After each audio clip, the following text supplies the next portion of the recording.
Rassie Erasmus has just dropped a 23-man Springbok squad that is set to face Australia in this week's first test of the Rugby Championship.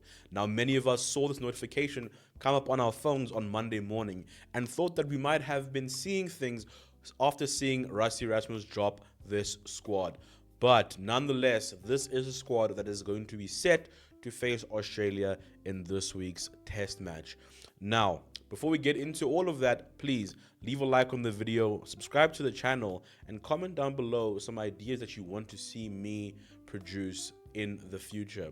Now, 99.3% of you guys who watch my videos are not actually subscribed. Please take the time to subscribe to the channel, and let's continue to grow this community that I have already started to grow. I have received a lot of good feedback and a lot of love recently, and I really want to continue this journey. Now, without further ado, let us get right into the squad that is set to face Australia this weekend. Now, looking at our front row, we have Ox Nché, Malcolm Marx, and Wilco Louw. Now, over the last couple of test matches we've seen from the Springboks, I believe that this is the best front row we have that is able to combat the Australian front row. Ox Nché and Wilco Louw, I think, are our two best scrummagers in the squad. Obviously, Frans Malherbe right now is injured and set to be injured until next year. We'll only see France play next year. But right now in the squad, Ox Nché and Wilco Louw are our two best scrummagers. And now Malcolm Marx is very interesting. I anticipated to see Bongi Bonambi playing this test. In my opinion, I believe Bongi plays the best when he starts, and then also Malcolm Marx. I think Malcolm Marx is the best when he comes off of the bench. But nonetheless, we've seen Marx start, and I do also think that has to do a little bit with the form right now. Obviously, Bongi did not have a great couple of appearances in the test matches in this past test series, but I think it'll be good to see him come back into the squad and kind of prove why he has been so good for us in the past. Now, moving on to the lock pairing, we have Eben Etzebeth and Lood de Jager. Now, Eben Etzebeth, I think, was the one that none of us were surprised about. Eben Etzebeth, despite coming into some criticism over the incoming series, I think Eben Etzebeth has been one of our most consistent forwards and locks that has been within the squad in the last two World Cup cycles. So for me, that's not really a surprise. But where I am a little bit surprised is seeing Ruan Nortje being left out of the squad. Maybe due to the fact that he's played started quite a few games in the incoming series. I think he started the two tests against Italy, and then one test against the Barbarians, and I believe he came off of the bench in the game against Georgia. So he's played all four of those tests. So maybe this is Rassie rotating the squad, because we still do have some big test matches coming up against New Zealand later on this year. So, but I do believe that this lock pairing brings a lot of experience, a lot of physicality, and is very, very experienced. Lood de Jager has been in the squad now since 2015, I believe, that 2015 World Cup, and Eben Etzebeth, the most capped Springbok at the moment. So this is going to be a dynamic duo, which I think is going to do extremely well on Saturday. Now, moving on to our loose forwards, we have Marco van Staden, Pieter-Steph du Toit, and Siya Kolisi. Siya Kolisi, our captain, in the 8th man jersey.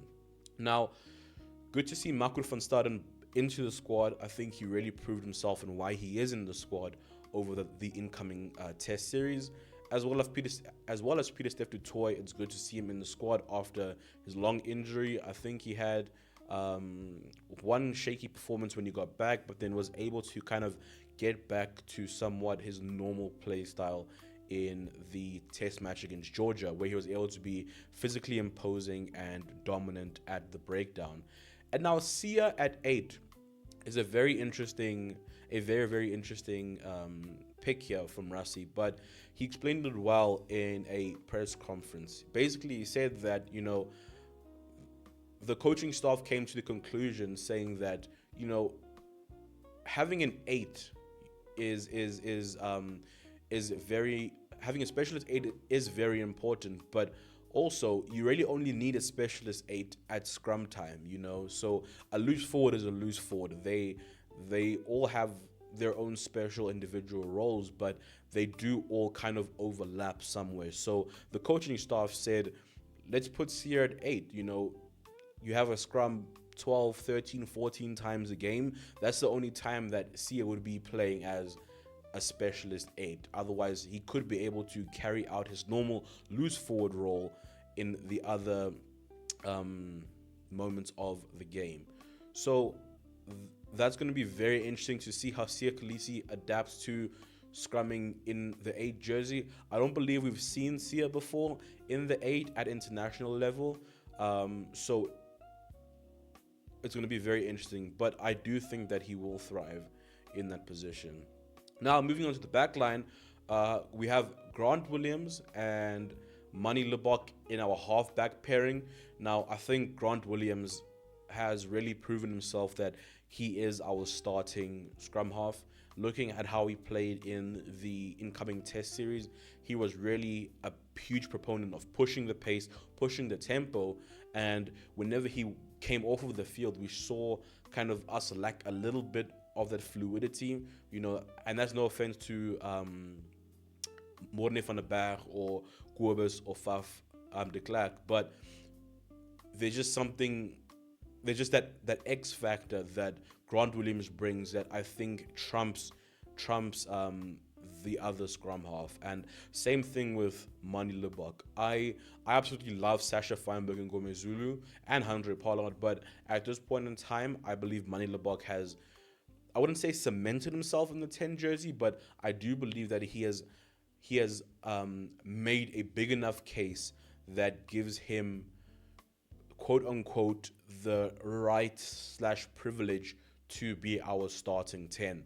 And that combination between Grant and Manie Libbok has proven dividends in the previous games. We're seeing how, with the help of Tony Brown, how we are a lot more expansive with ball in hand, and a lot more clinical as well, I would say. So I'm very excited to see what those two can do against Australia.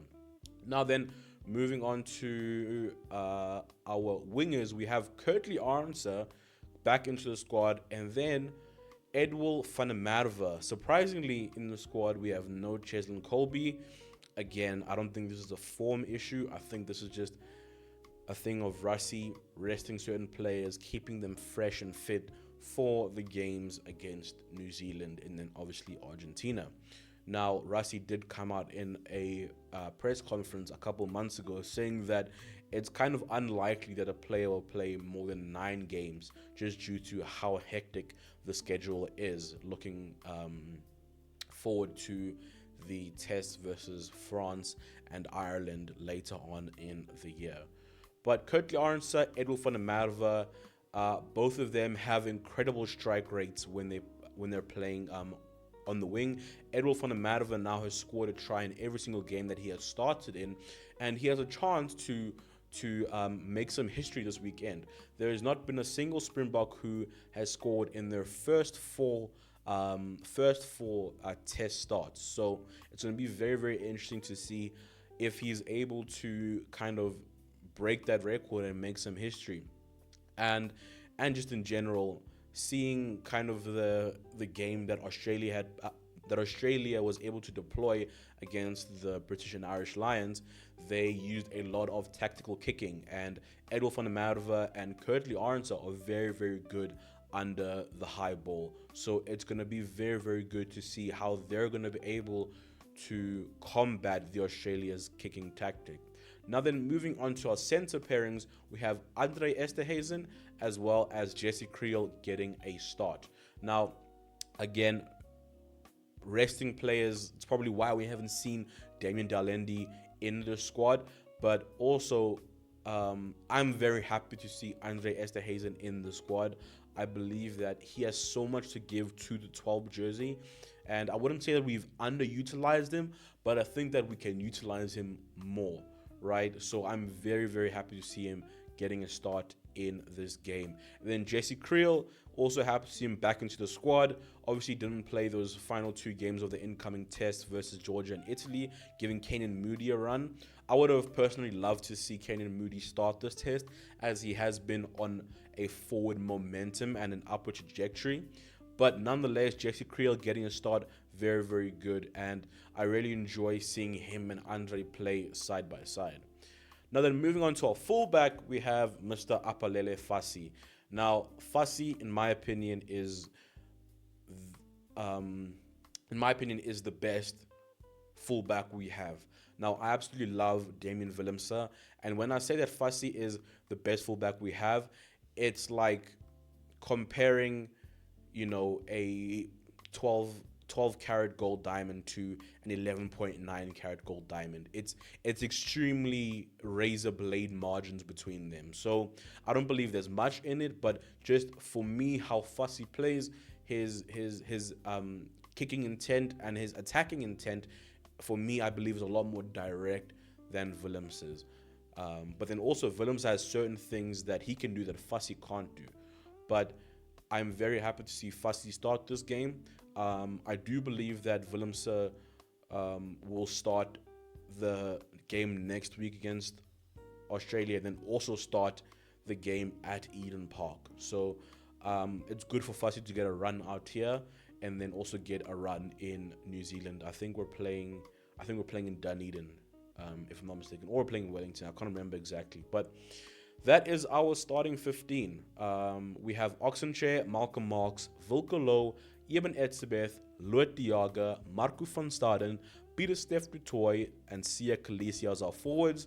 In our backline, we have Grant Williams, Manuel de Bach, Kurtley Arendse, Andre Esterhazen, Jesse Creel, Edwin van der Merwe, and Apalele Fassi. Now, moving on to the bomb squad, the coaching staff have decided to do a 5-3 split. So we have, as the forwards, we have Bongi Bonambi, we have Jan Hendrik Wessels, Asanati Nkabakanye, we have Franco Mostert, and we have Kwagga Smith. Now, I would have loved to see Asanati starting this game, just because it's going to be played at Ellis Park, and Ellis Park is Asanati's home stadium as he plays for Lions. But nonetheless, I think Wilco is going to do an absolutely fantastic job. Now we have Franco Mostert on the bench. I thought maybe we might see Archie Snyman, because Archie just brings on a certain level of intensity and pace whenever he comes onto the pitch. But again, I guess we're seeing a lot of rotations in the squad due to just resting players. And then going down to the backline, it is very interesting. We have Kobus Reinach, Kanan Moody, and then Damian Willemse. Now, Kanan Moody and Willemse, for me, are two very interesting selections. I mean, Kanan Moody can cover wing as well as he can cover center. And then Willemse can cover 10, 12, and 15. How I see things playing out is I see Kanan Moody coming on for Jesse Creel, and then I see then Damian Willemse coming on either for Apalele Fassi, giving Mani Lubak 80 minutes of rugby, or I see Willemse coming on for Mani Lubak and then giving Apalele Fassi 18 minutes of rugby. It's been a while since we've seen Damian Willemse in the 10, so maybe this is a game where Rassie wants to see maybe 40, 35 minutes of rugby where Damian Willemse is playing in the 10. I don't know. To me, this squad is a very, very experienced squad. We're seeing a lot of World Cup winners in this team and players who have played at the absolute highest level and are ready for the physical battle that, to be honest, Australia are going to bring. Australia showed great physicality in those last 2 test matches of the British and Irish Lions test, with players like Valentini back into the squad, players like... Guys, you're going to hear me say the name Nick Skelton a couple of times. I really mean Will Skelton, and please forgive me for that. Anyway, enjoy the rest of the video. Nick Skelton, who was very niggly and very under the skin of the British and Irish Lions in that third test. So I'm very, very excited to see the matchup between Skelton and Etzebeth. I think that's gonna bring absolute fireworks. It's gonna be a battle of wills to see who can get underneath the other's skin. And you know, whenever the Wallabies and South Africa play, it's always a fiery encounter. It's always intense. So I think seeing this squad, it just screams to me that we're gonna destroy you physically and see how long you can last at altitude, mind you. Us coming to you physically, just hit after hit after hit after hit, just seeing how long you can last and how long your will is going to allow you. My score prediction for this game, I think that the Springboks are going to beat Australia in a 35-10. I believe South Africa is going to beat Australia 35-10. Now, I think it's important for South Africa to get a bonus point this game. I think these next two tests versus Australia, it's highly important for South Africa to get those 2 bonus points going into the test versus New Zealand, because where this entire championship is going to be won or lost, I believe personally, is going to be at Eden Park. So I believe the winner at Eden Park is going to win this, because I see South Africa winning both games against Australia, both games against Argentina, and then I see South Africa winning one of the 2 games in New Zealand. It's either we're going to win at Eden Park or we're going to win the other fixture in New Zealand. So I don't know, but I want to know from you guys. Do you guys think that this is a squad that is going to be able to dominate Australia? Or do you think Australia, after the British and Irish Lions test, are on good momentum to be able to combat the physicality of the Springboks? Now, guys, let me know down in the comment section below. Give me your 15 that you would have loved to see, or a player that has been left out of the squad. And until next time, guys, like the video, comment, subscribe, and I will see you guys on the next one. Peace.